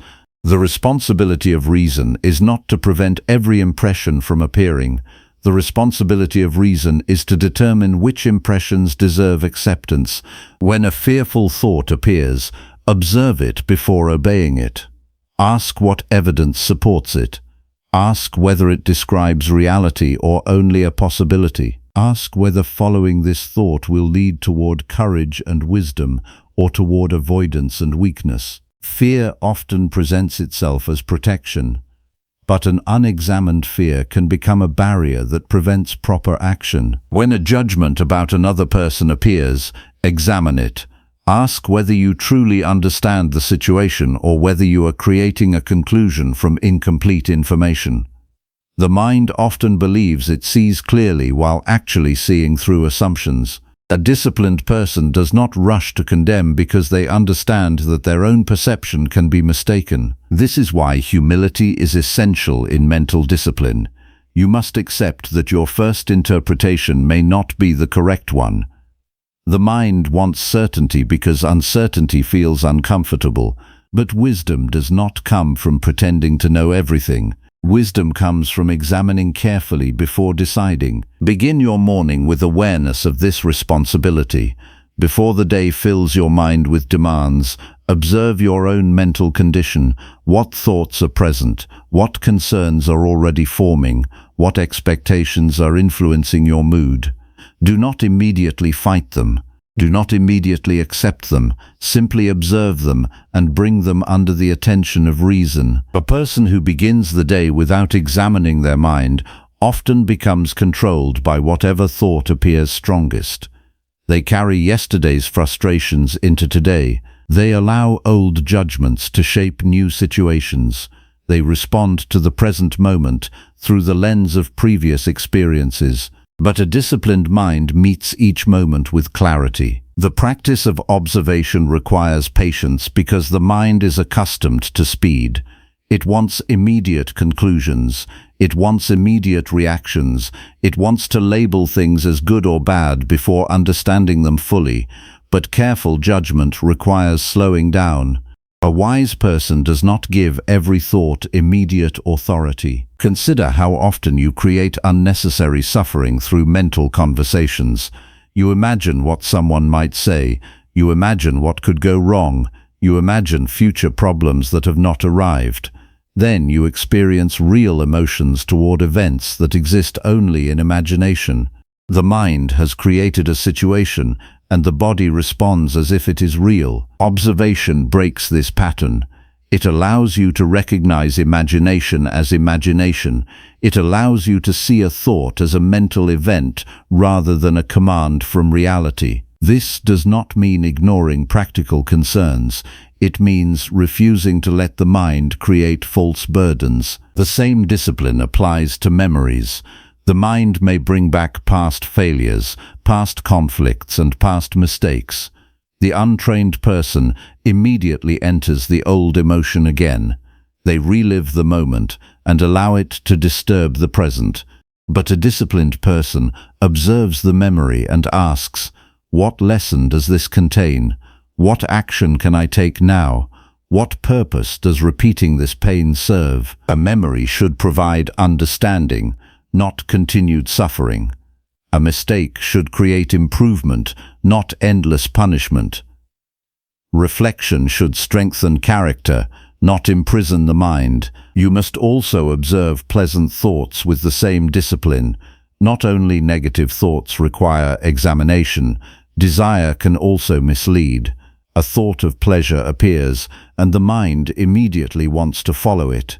A thought of recognition appears, and the mind begins chasing approval. A thought of comfort appears, and the mind seeks escape from responsibility. The disciplined person does not reject all pleasure or desire. They examine whether the desire serves a good life. They ask whether it strengthens self-control or weakens it. They ask whether it moves them toward virtue or away from it. Not every attractive thought deserves pursuit. The evening provides another opportunity for this practice. Review the thoughts that guided your actions. Which ones did you accept without examination? Which ones influenced your mood? Which ones helped you act wisely? Which ones distracted you from your responsibilities? This daily review develops awareness because you cannot govern a mind you never observe. Many people avoid this examination because it reveals uncomfortable truths. They prefer to believe their reactions are always justified. They prefer to believe their emotions are always accurate. But growth requires honesty. If a thought was irrational, admit it. If a judgment was unfair, correct it. If an impulse controlled you, recognize it. This is not weakness. This is the beginning of strength. The mind becomes calmer when it stops fighting every thought and starts understanding every thought. Resistance often gives unwanted thoughts more power because attention remains attached to them. Observation creates distance. It allows you to see clearly without becoming trapped. A person who practices this discipline becomes less reactive. They are harder to manipulate because they examine impressions before accepting them. They are less controlled by fear because they question fearful assumptions. They are less controlled by anger because they investigate the judgment behind the anger. They are less controlled by desire because they consider consequences before acting. This is not achieved through one moment of realization. It is built through repetition. Each time you pause before accepting a thought, you strengthen awareness. Each time you question an assumption, you strengthen reason. Each time you choose a thoughtful response over an automatic reaction, you strengthen character. You must remember that your mind is a place of responsibility. Just as you would not allow every stranger to enter your home and rearrange everything inside it, do not allow every thought to enter your mind and determine your direction. Examine what you permit to influence you. This does not mean becoming suspicious of your own mind. It means respecting your ability to judge. Reason is not an enemy of emotion. It is the guide that helps emotion remain aligned with what is honorable and useful. When a thought appears, meet it calmly. Do not fear it. Do not worship it. Do not immediately act upon it. Observe it. Examine it. Decide. This simple practice changes the relationship you have with yourself. You stop being a person dragged by every mental movement. You become a person who can stand with awareness and choose deliberately. The world will continue to create impressions. Events will happen. People will speak. Circumstances will change, thoughts will arise, but you do not have to surrender your inner direction to every movement around you. A disciplined life begins in the invisible place where thoughts are examined before actions are taken. This is where character is formed. This is where freedom is protected. This is where the calm mind is created. Observe your thoughts. Question your judgments. Return to reason. The person who learns to govern this inner process gains control over the part of life that matters most, the way they meet everything that comes. Number 8. Choose peace over conflict. Peace is not created when the world finally becomes quiet.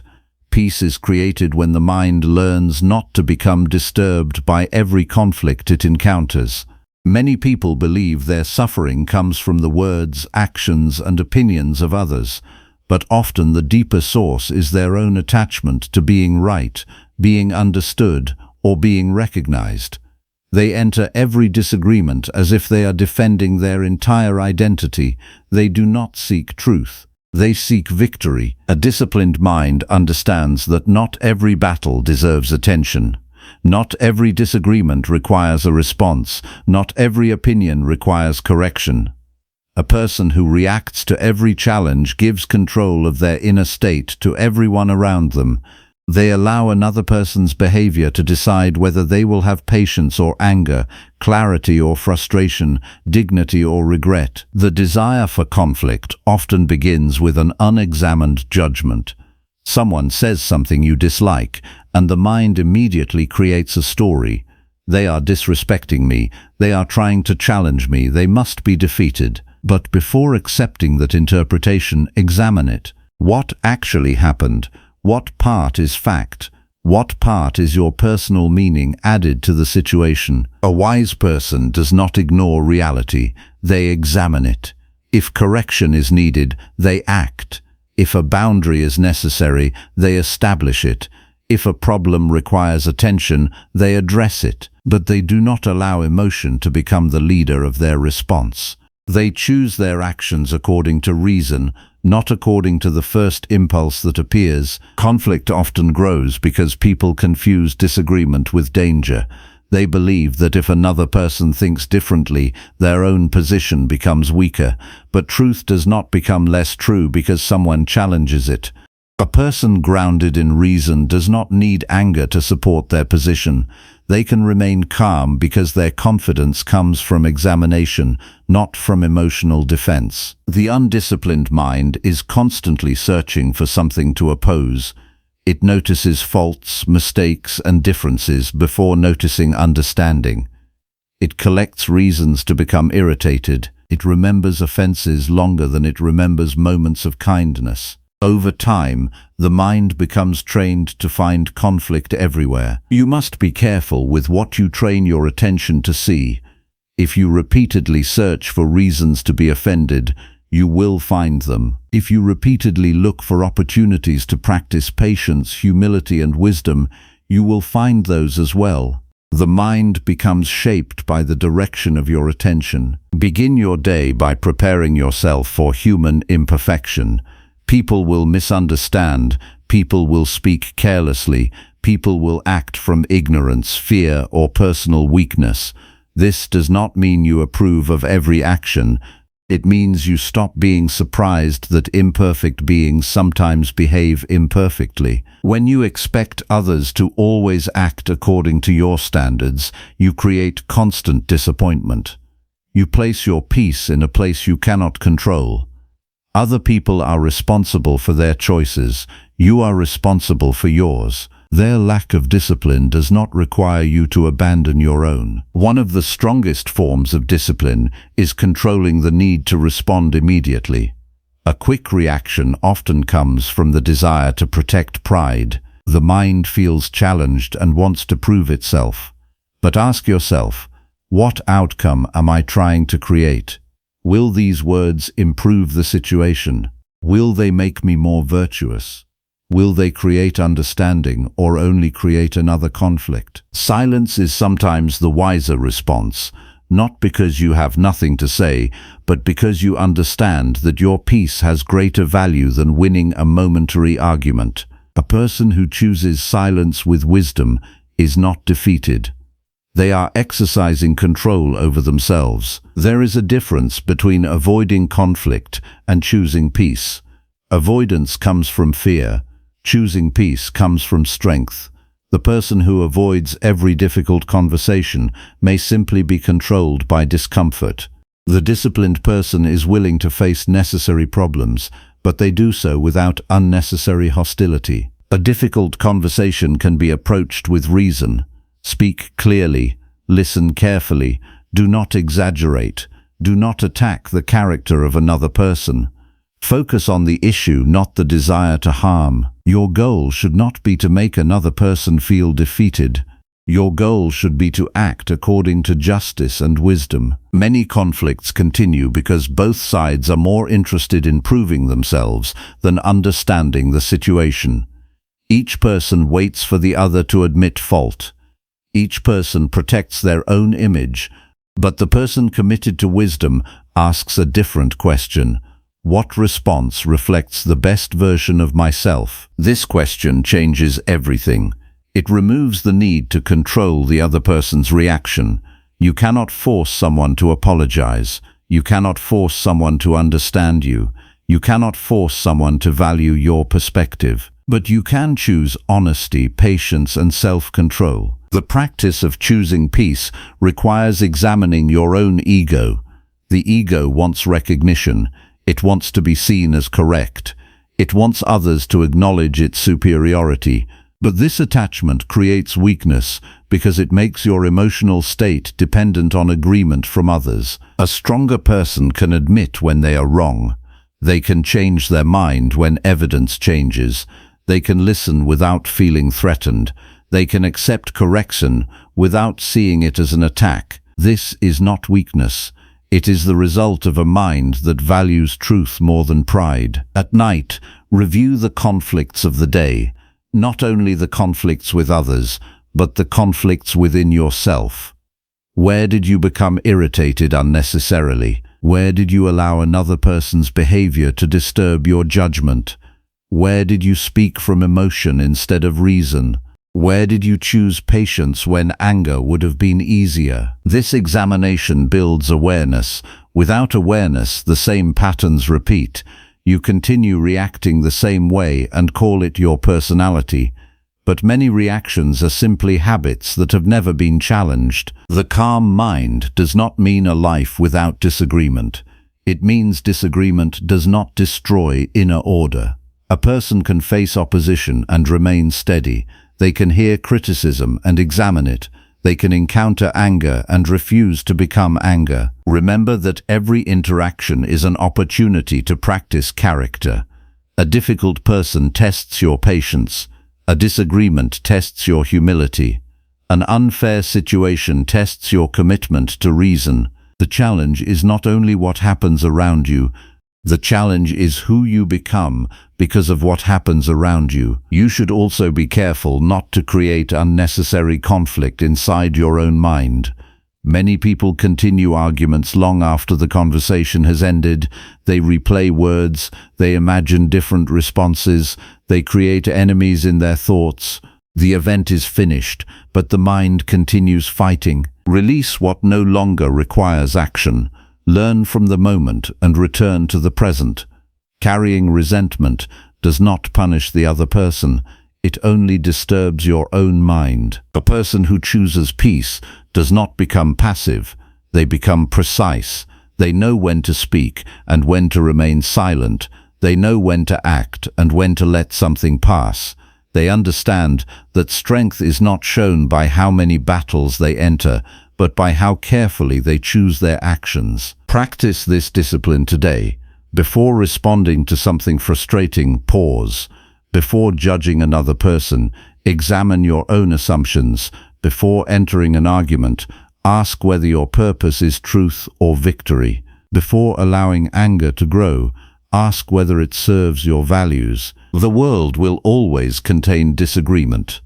People will always have different opinions, different priorities, and different levels of understanding.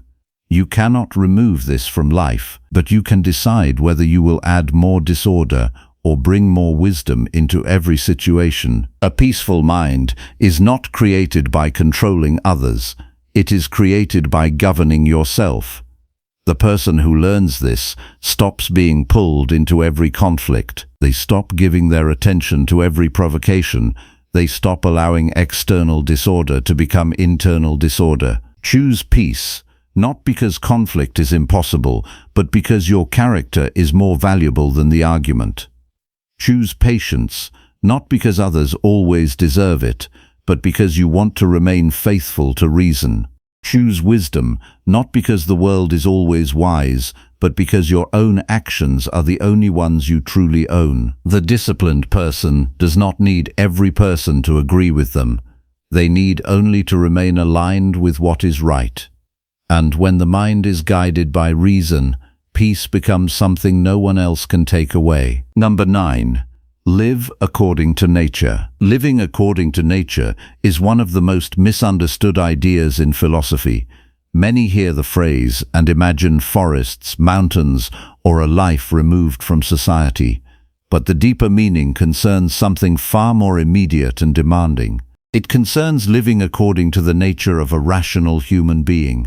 It concerns aligning your thoughts, judgments, actions, and choices with the highest faculty you possess, your capacity to reason. A person does not live according to nature simply because they follow their impulses. They live according to nature when they govern their impulses with wisdom. Look carefully at the source of many of your struggles. How often have you suffered because you demanded that life conform to your preferences? How often have you become frustrated because events refused to follow your plans? How often have you argued with reality instead of understanding it? The mind often believes peace will arrive when circumstances finally obey its wishes. But this expectation creates a constant battle against the very structure of existence. Nature is change. Nature is uncertainty. Nature is growth, decline, success, failure, gain, loss, beginnings and endings. The person who demands permanence in a world built on movement creates endless disappointment. The person who expects complete control in a world filled with variables creates endless anxiety. To live according to nature is to understand the world as it is rather than insist it becomes something else. The first step is to understand your own nature. You possess the ability to think, evaluate, choose, and direct your actions. This capacity separates you from being merely driven by instinct. Yet many people abandon this gift every day. They allow emotions to make decisions. They allow desires to establish priorities. They allow fear to determine action. They allow external events to dictate their inner state. When reason is neglected, life becomes reactive. A person moves from one impulse to another without a clear standard for judgment. They pursue pleasure when it appears. They avoid discomfort whenever possible. They seek approval when uncertain. They complain when reality becomes difficult. In doing so, they move further away from their true nature. A rational being is meant to examine before agreeing, to consider before acting, and to evaluate before concluding. This requires effort because the mind naturally seeks convenience. It prefers immediate satisfaction over disciplined thought. It prefers certainty over careful examination. It prefers blaming circumstances over taking responsibility. Living according to nature requires resisting these tendencies and strengthening the faculty of reason. Each morning presents an opportunity to practice this principle. Before the demands of the day begin, remind yourself of what belongs to your role as a human being. You are here to act with integrity. You are here to use good judgment. You are here to contribute where you can and accept where you cannot control. These responsibilities remain regardless of your mood, regardless of the opinions of others, and regardless of temporary circumstances. Many people search for purpose in external achievements while neglecting the quality of the person pursuing those achievements. They focus on results and ignore character. But nature has given you direct authority over your actions, not over every outcome. The disciplined person therefore measures success differently. They ask whether they acted wisely, whether they acted justly, whether they acted courageously, and whether they acted with self-control. This way of thinking creates stability because it places value in something that remains available at every moment. A difficult situation cannot prevent you from choosing honesty. A disappointing outcome cannot prevent you from choosing patience. Another person's behavior cannot prevent you from choosing dignity. These choices remain yours. Living according to nature also means recognizing your place among other people. Human beings are not meant to live entirely for themselves. You exist within relationships, communities, and responsibilities. The rational life is not selfish. It understands that cooperation, fairness, and concern for others are part of human excellence. Yet this does not mean becoming dependent on others for peace. There is a difference between serving others and surrendering yourself to their opinions. You can fulfill your duties without allowing every judgment to disturb you. You can care about people without becoming controlled by their approval. You can contribute to society while maintaining independence of mind. Observe how often conflict begins when a person forgets this balance. They become attached to status, recognition, or superiority. They seek validation rather than virtue. They begin measuring their value through comparison, but comparison has no end. There will always be someone with more wealth, more influence, more recognition, or different advantages. A person who bases their contentment on comparison builds their life upon an unstable foundation. Nature did not assign you the task of becoming someone else. Nature assigned you the task of becoming the best version of yourself. This requires attention directed inward toward your own judgments and actions, rather than constant observation of others. You must also recognize that nature includes limitation. Human beings are finite. Time is limited. Energy is limited. Life itself is limited. Many people live as though they possess endless opportunities to delay what matters. They postpone self-examination. They postpone discipline. They postpone difficult conversations. They postpone necessary action. But living according to nature requires remembering that existence moves forward whether you are prepared or not. Every day spent avoiding responsibility becomes part of your character. Every habit repeated becomes easier to repeat again. Every opportunity neglected eventually disappears. This awareness should not create fear. It should create urgency, not panic, but seriousness. A person who understands the value of time stops wasting it on resentment, trivial conflicts, and endless distraction. They recognize that attention is one of their most valuable resources, and they use it carefully. Another aspect of living according to nature is accepting that discomfort has a place in life. Many people structure their entire existence around avoiding inconvenience. They seek ease in every decision, yet comfort alone does not produce wisdom. Growth often requires effort, restraint, patience, and perseverance. The rational person understands that difficulty can serve development.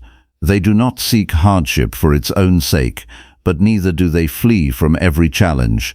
They understand that courage cannot exist without situations that require courage. Self-control cannot exist without temptation. Patience cannot exist without delay. Virtue is strengthened through use. Examine your daily choices through this lens.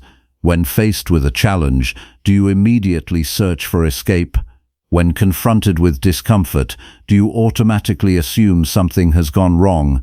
Or do you ask what quality of character this moment invites you to practice? This question transforms ordinary experiences into opportunities for growth. A demanding task becomes a chance to strengthen perseverance. A disagreement becomes an opportunity to practice fairness. A disappointment becomes an opportunity to refine expectations. Life itself becomes a training ground for virtue. Pay close attention to your judgments because they determine whether you live according to nature or against it. When something happens, the event itself is only part of the experience. The meaning you attach to it shapes the rest.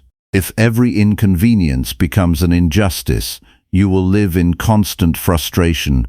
If every obstacle becomes proof of failure, you will lose courage.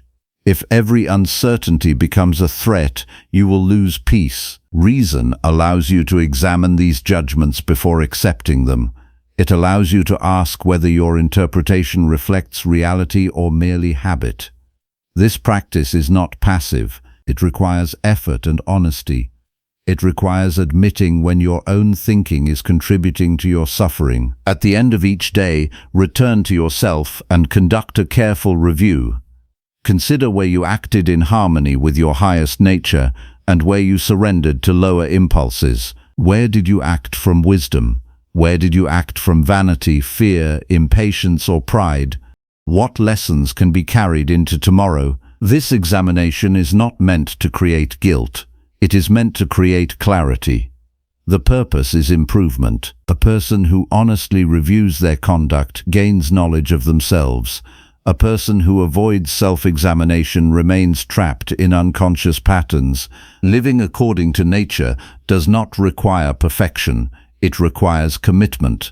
There will be moments when you fall short. There will be times when emotions overpower judgment or desires distract from what matters. The important thing is to return to reason again and again. Every return strengthens the habit of self-governance. The world around you will continue to change. Circumstances will remain unpredictable. People will continue to act according to their own understanding. None of this can be fully controlled, but you possess something more valuable than control over external events. You possess the ability to govern your own judgments. That ability is the foundation of a good life. It allows you to remain steady when conditions are unstable. It allows you to act with integrity when others act poorly. It allows you to maintain direction when distractions multiply. Live according to nature by remembering what you truly are. You are not merely a collection of impulses seeking satisfaction. You are not merely a collection of fears seeking safety. You are a rational being capable of wisdom, justice, courage, and self-control. Each day offers countless opportunities to choose whether you will live according to that nature or abandon it. The path is not hidden. It is present in every judgment you make, every action you take, and every response you choose. Follow reason. Accept reality. Fulfill your responsibilities. Refine your character. In doing so, you align yourself with the deepest purpose available to a human being and build a mind that remains calm, disciplined, and free regardless of what happens around it. Number 10. Develop wisdom through reflection. Wisdom does not arrive as a sudden discovery. It is built slowly through repeated examination of your own mind. Most people live surrounded by constant experience, but never pause long enough to understand what those experiences reveal about them. They move from one event to another, reacting, judging, and forgetting. Without reflection, life becomes only motion without understanding. And a life without understanding is a life directed by impulse rather than reason. A person who does not reflect is easily controlled by their own interpretations. They assume their first reaction is always correct. They believe their emotional response is proof of truth. They repeat the same judgments without questioning whether those judgments are accurate. Over time, these unexamined thoughts become habits, and those habits become character. But character formed without reflection is often built on confusion, not clarity. The practice of reflection begins by turning attention inward instead of outward. Instead of asking what others did, you ask what your mind did with what others did. Instead of focusing on what happened, you examine how you responded to what happened. This shift is essential because your suffering is rarely created by events alone. It is created by the judgments you attach to events without examination. Each day presents countless moments that pass without notice, unless you deliberately review them. A conversation where impatience appeared, a decision influenced by fear, a situation where pride spoke louder than reason, a moment where you acted correctly but did not fully understand why. Without reflection, all of this disappears into memory without becoming wisdom. The same patterns repeat because nothing has been learned from them. Wisdom is not accumulation of information, it is correction of judgment, and judgment cannot be corrected unless it is observed clearly. This is why reflection must become a daily discipline, not an occasional activity. A mind that is never examined becomes a mind ruled by unconscious repetition. Begin by reviewing your actions without excuse or distortion. Not to punish yourself, but to see yourself clearly. Ask what judgments guided your behavior. Did you act from clarity or from impulse? Did you respond according to reason or according to emotion? Did you choose what was right or what was easiest? These questions strip away illusion and reveal the structure of your inner life. Many people avoid this practice because it exposes discomfort. It shows where they acted poorly. It reveals where they were weak. It forces them to acknowledge moments they would prefer to forget. But avoidance does not remove error. It only preserves it. What is not examined remains unchanged. What is not understood is repeated. Reflection must also include your thoughts, not only your actions. The mind constantly produces judgments throughout the day. Some are accurate, many are not. If you never examine them, you begin to believe all thoughts carry equal authority. But thoughts are not truth. They are impressions that require evaluation. When a judgment arises, ask whether it reflects reality or assumption. When frustration appears, ask whether it is justified or exaggerated. When fear arises, ask whether it is based on evidence or speculation. This process slows the automatic movement of the mind and allows reason to take its proper place. The undisciplined mind moves too quickly to understand itself. It reacts first and reflects later, if at all. But reflection requires delay. It requires stepping outside the immediate reaction and viewing it with distance. This distance is where wisdom begins to form. In the morning, before engaging with the world, you should prepare your mind for reflection throughout the day. Remind yourself that you will encounter situations that test patience, clarity, and discipline. Some will be expected, others will not. The purpose is not to control every event, but to observe your responses to each event carefully. During the day, pause at moments of intensity. When something disturbs you, do not immediately follow the disturbance. Notice it first. Identify the thought behind it. What judgment created the emotional response? Is that judgment necessary, or is it habitual? This small interruption creates space between impression and reaction. At night, return to the day with honesty. Do not reshape events to protect your ego. Do not exaggerate your success or hide your failure. Look directly at what occurred. Reflection loses its value when it becomes selective. Wisdom requires accuracy. Examine where you acted in alignment with reason and where you did not. If you responded well, understand what allowed that response so it can be repeated. If you responded poorly, identify the judgment that led to it so it can be corrected. This process transforms experience into instruction. Many people believe wisdom comes from time alone, but time without reflection produces repetition, not understanding. A person can live many years and still repeat the same mistakes because they never stopped to analyze the cause. Reflection compresses learning. It allows a single day to teach more than many unexamined years. You must also reflect on your expectations. Much of your frustration comes not from events themselves, but from the difference between what you expected and what occurred. When expectations are unexamined, they quietly shape your emotional life. You believe reality is disappointing, when in fact it is your expectation that was ungrounded. Ask whether your expectations were reasonable or unrealistic. Ask whether you demanded certainty in a world defined by uncertainty. Ask whether you required control over things that were never under your control. Reflection reveals where suffering is self-generated through assumption. Another essential part of reflection is recognizing patterns. One isolated mistake is not as important as repeated patterns of judgment. Do you consistently react with impatience under pressure? Do you repeatedly seek approval in uncertain situations? Do you frequently assume negative intent in others? Patterns reveal deeper tendencies of the mind that require attention. Once a pattern is recognized, it can be corrected. Without recognition, it continues unnoticed.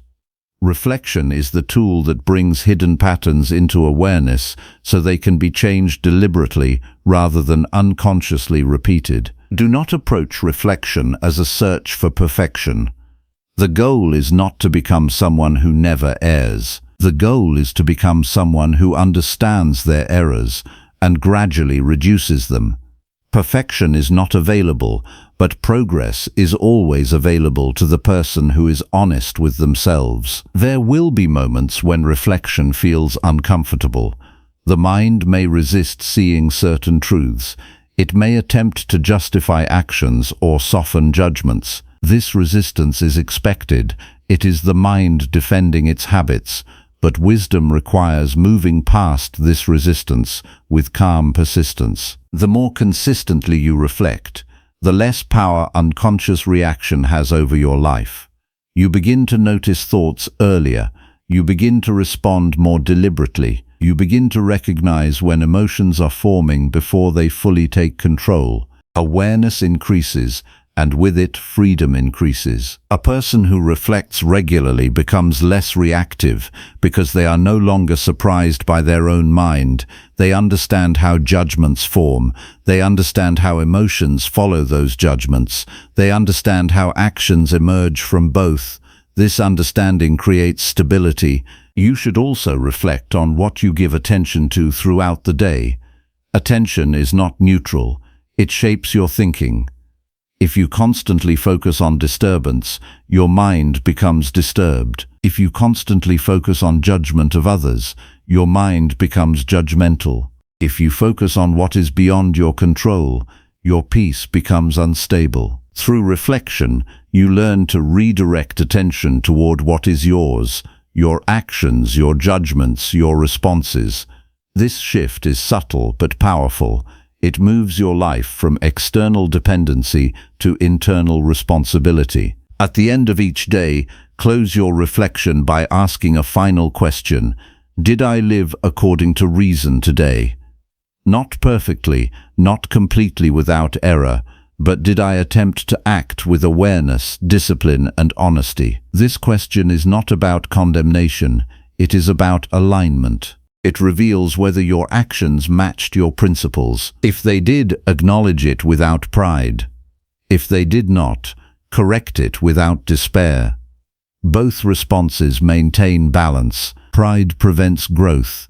Despair prevents continuation. Reflection requires neither. It requires only clarity and willingness to improve. Wisdom grows through repetition of this practice, not through occasional insight, but through consistent examination. Each reflection strengthens awareness. Each correction strengthens discipline. Each honest review strengthens character. A life without reflection is a life lived at surface level, reacting to whatever appears without understanding its source. A life with reflection becomes deeper, more deliberate, and more stable. It becomes a life guided by reason rather than reaction. You do not need more information to become wiser. You need more honesty with what you already experience. You do not need more external answers. You need clearer examination of your internal responses. At every stage of your life, reflection remains available. It requires no special condition, only willingness. You can observe your thoughts now. You can review your actions now. You can correct your judgments now. Do not delay this practice.